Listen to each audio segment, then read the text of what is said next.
ક્યારે વિચાર્યું છે કે સાદા કાગળ અને દોરામાંથી શું જાદુ થઈ શકે છે? સારું, આ કહાણી છે સર્જનની, સંસ્કૃતિની અને એ નાના નાના હાથોની જે પોતાની કળાથી આકાશને રંગીન બનાવવા માટે તૈયાર છે.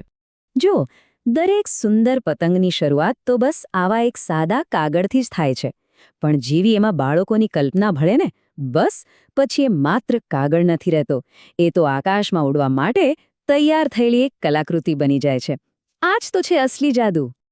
પણ સવાલ એ છે કે આ આટલી બધી સર્જનાત્મકતા પાછળનું કારણ શું? આ બધી પતંગો અત્યારે જ કેમ બની રહી છે? આની પાછળ એક બહુ જ ખાસ સાંસ્કૃતિક કારણ છુપાયેલું છે. અને એ કારણ છે પતંગ ઉત્સવ. હા, એ જ વાર્ષિક તહેવાર, એક એવી મોટી સાંસ્કૃતિક ઉજવણી જ્યારે આખો આકાશ જાણે કે રંગબેરંગી પતંગોની ચાદર ઓઢી લે છે. ખરેખર આ પરંપરા અને આનંદનું જીવંત પ્રતીક છે. તો આટલા મોટા ઉત્સવની તૈયારીઓ ક્યાં ચાલી રહી છે? એ ચાલી રહી છે ડૉક્ટર જીવરાજ મહેતા પ્રાથમિક શાળામાં. અને જુઓ તો ખરા, ધોરણ 4-2ના વિદ્યાર્થીઓ પૂરા જોશ અને ઉત્સાહ સાથે આ સાંસ્કૃતિક વારસાનો ભાગ બની રહ્યા છે. તો સવાલ એ છે કે આ પતંગો બને છે કેવી રીતે? ચાલો આપણે સીધા જ એમના ક્લાસરૂમમાં જઈએ.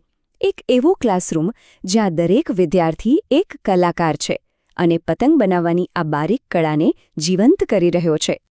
કોઈ પણ પતંગની શરૂઆત બસ આમ જ થાય છે, એકદમ ધ્યાનથી કામ કરતા હાથ અને મનમાં એક નવો આઈડિયા. અહીંયા જોઈ શકાય છે કે કેવી રીતે એક વિદ્યાર્થી પોતાની આખી કલ્પનાને કાળજીપૂર્વક કાગળ પર ઉતારી રહ્યો છે.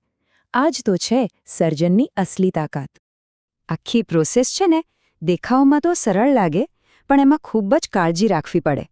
જુઓ, પહેલાં તો રંગીન ચિત્રો દોરવાના, પછી એ કાગળને કાપીને સરસ રીતે ચોંટાડવાના, અને છેલ્લે સૌથી અગત્યનું કામ, પતંગ ઉડી શકે એ માટે સાવચેતીથી દોરા બાંધવાના.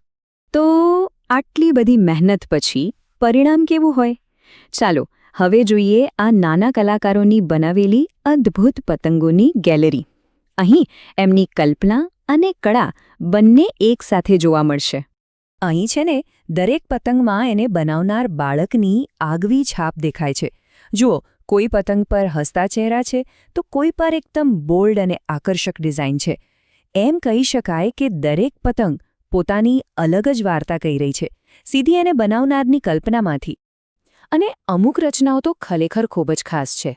દાખલા તરીકે આ પતંગને જુઓ, જેને આપણા રાષ્ટ્રધ્વજના રંગોથી શણગારવામાં આવી છે.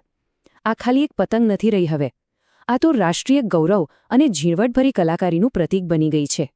અને ખબર છે, જ્યારે આ બધી પતંગો, ભલે ને પછી એની ડિઝાઇન સાવ સિમ્પલ કેમ ન હોય, પણ જ્યારે એ બધી એકસાથે જોવા મળે છે, ત્યારે આખું ક્લાસરૂમ જાણે જીવંત થઈ જાય છે. એક અલગ જ ઉત્સાહ છવાઈ જાય છે. આ જ તો છે ટીમવર્કની સુંદરતા, નહીં? એટલે સમજી શકાય કે આ એક્ટિવિટી ખાલી કાગળ કાપવા કે ચોંટાડવા પૂરતી નથી, એનાથી ઘણું વધારે છે. અહીંયા વાત ફાઇનલ પ્રોડક્ટની નથી, પણ એને બનાવવાની પ્રોસેસમાં જે મજા છે, જે આનંદ છે, એની છે. અને આનંદ ક્યાં દેખાય છે? એમના ચહેરા પર. બાળકોના ચહેરા પર આનંદ અને ઉત્સાહ દેખાય છે. બસ આ એક લાઈન જ બધું કહી દે છે, ખરું ને? આખી પ્રોસેસનો જે સંતોષ છે, એ જ તો અસલી પરિણામ છે. આ દ્રશ્ય એ જ વાતનો જીવતો જાગતો પુરાવો છે. આ ખાલી પતંગોનો સંગ્રહ નથી, પણ આખા ક્લાસની એક ટીમ તરીકેની ભાવના છે. સાથે મળીને કંઈક બનાવ્યાનો જે સંતોષ હોય ને, એનું આ પ્રતિબિંબ છે. જો કેવી રીતે દરેક પતંગ એકબીજા સાથે મળીને એક મોટી સુંદર તસવીર બનાવી રહી છે. આ બધું જોયા પછી મનમાં એક વિચાર આવે છે કે સર્જનના આવા નાના નાના કામ આપણને આપણી સંસ્કૃતિ અને આપણા સમાજ સાથે કેટલી ઊંડાઈથી જોડે છે. કેવી રીતે કાગળનો એક સામાન્ય ટુકડો પેઢીઓ જૂની પરંપરાઓનો જીવંત હિસ્સો બની જાય છે. વિચારવા જેવી વાત છે.